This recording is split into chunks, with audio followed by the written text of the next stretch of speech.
So Google Sites is a website. It's an easily created website. So when somebody says you created a website, it's not like you're coding. It's simple drag and drop, just like you would if you were in Google Docs. You are able to start off with a home page, put your information on it. You can have as many pages as you want to. As you see, I have a bunch of different drop-down ones. You can have a search bar so they can search something in your site. I think this is a great way for our students to display their work and show that the grades that they are getting are so much more than a letter grade. There's so many times that my kid does something online at school and I'll look at the grade and I'll want to know more information as to what was that? How did you do it? I know you can't send, it's not easy to send an electronic document home unless you print something out. So this is kind of a way for us to showcase some of our technology grades or even some of the papers that they're typing and turning into us. I think that this is a great opportunity for our high school kids because this is better than a resume.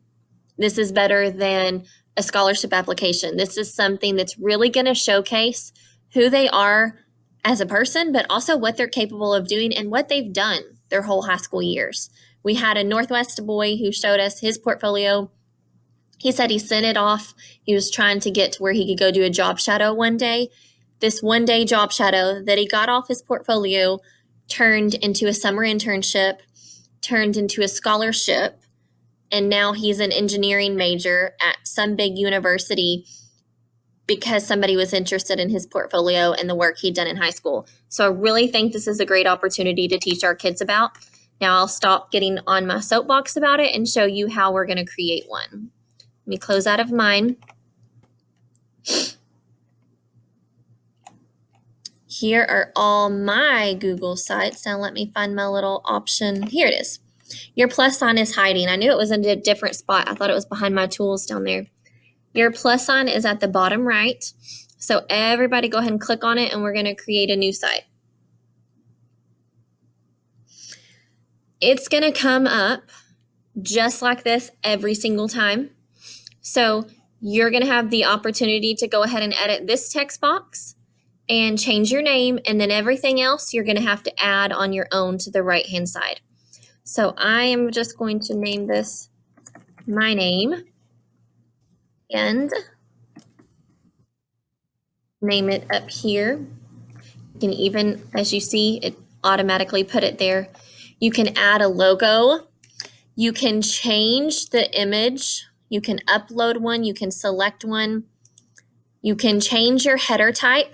This is a banner if I just wanted the title, or if I wanted a large banner, or if I wanted the whole cover. That's like when you log into a site and like the whole front page is a picture. I am typically a simple banner person. If you wanted to change the image that's here, you can select one. They have a gallery, or you can search for one, or you can upload your own. So I'm going to scroll through here and pick, we'll pick something with more color to change my header. Now, over here on the right-hand side is really your toolbar that's going to create your whole Google site.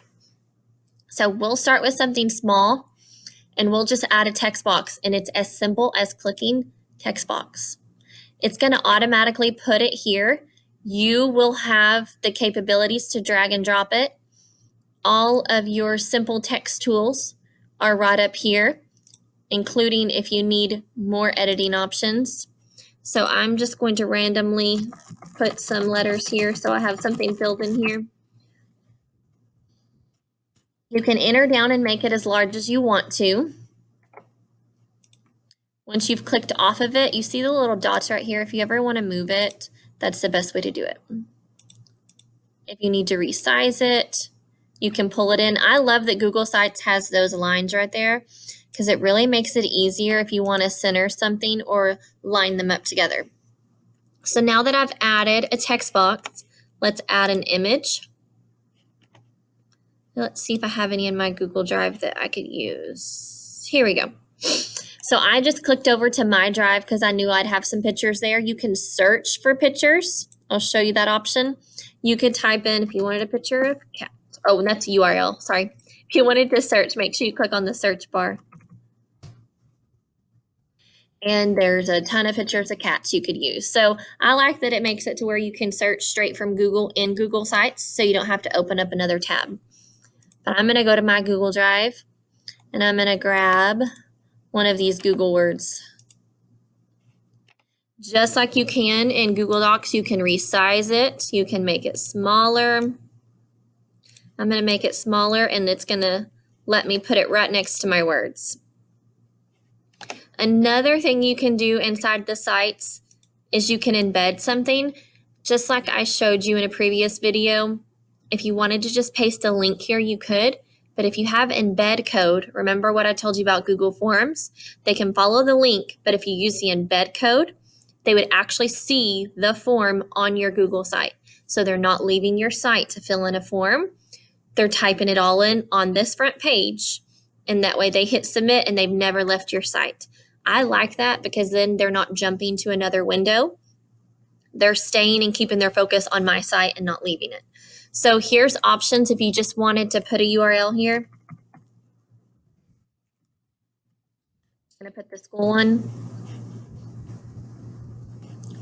Look, it even shows the whole page so you can click insert.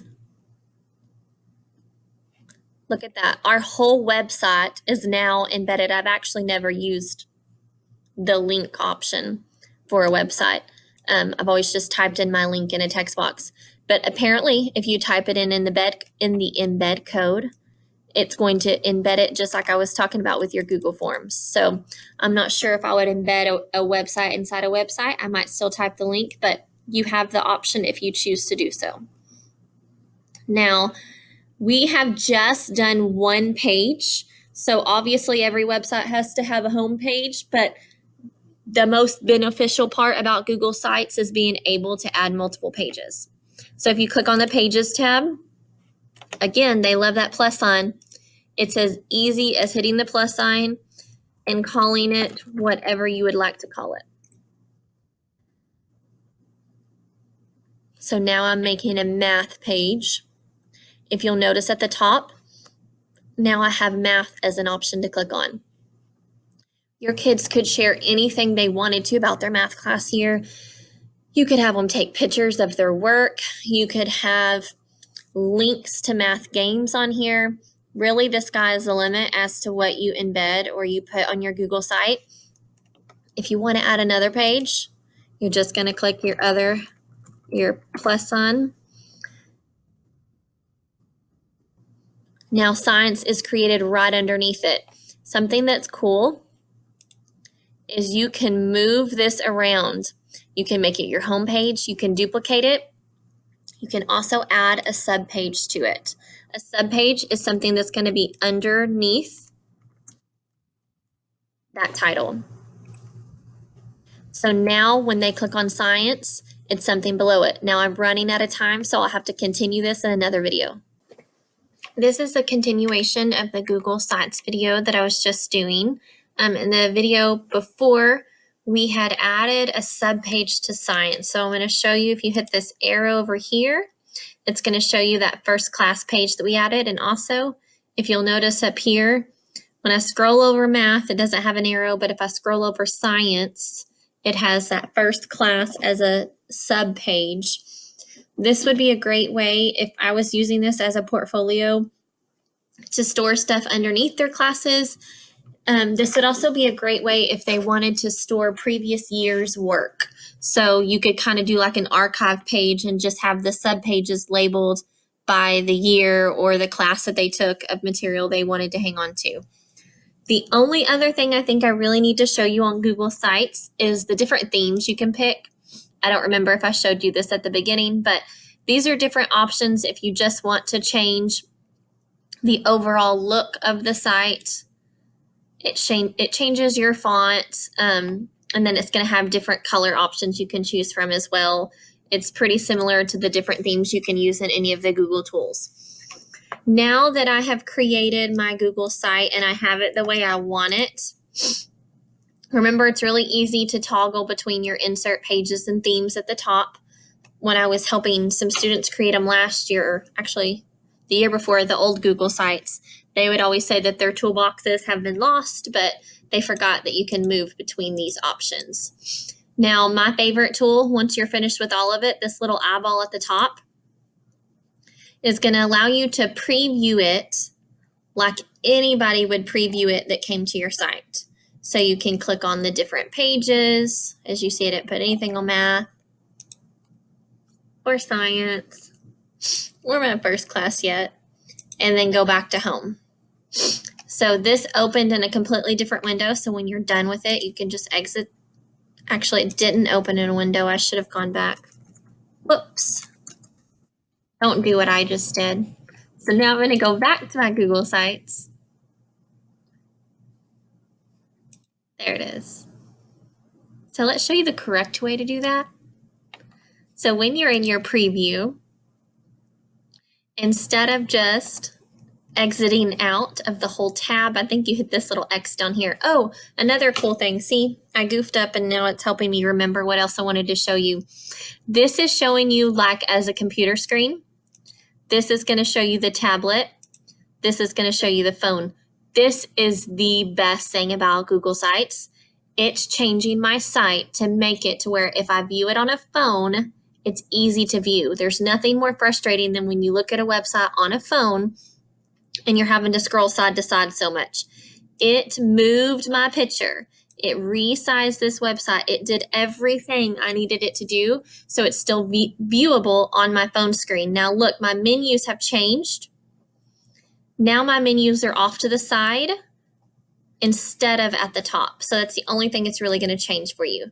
Now if you wanted to exit out of the preview, you hit the X, not the X at the top like I did. The last thing you need to do with your site is publish it. You can call it whatever you want to. Right now, anyone at Chico ISD can view it, so you would have to change that if you were sending it to somebody outside our school district. It takes a little while to publish. Now, if you want to, you can share it with others, or you can copy the published link. So the published link is just going to be like the web address to get to the site. Or if you want to share it with others, it's the same sharing tools you see in Google Docs. Remember, right now they can edit it, or if I just want them to view what's published, they can only view that. So you have some options there as well. That makes it to where if kids were working on a site together, I'm going to go back into this menu, I could share it with my partner and they could edit things just like I could edit things.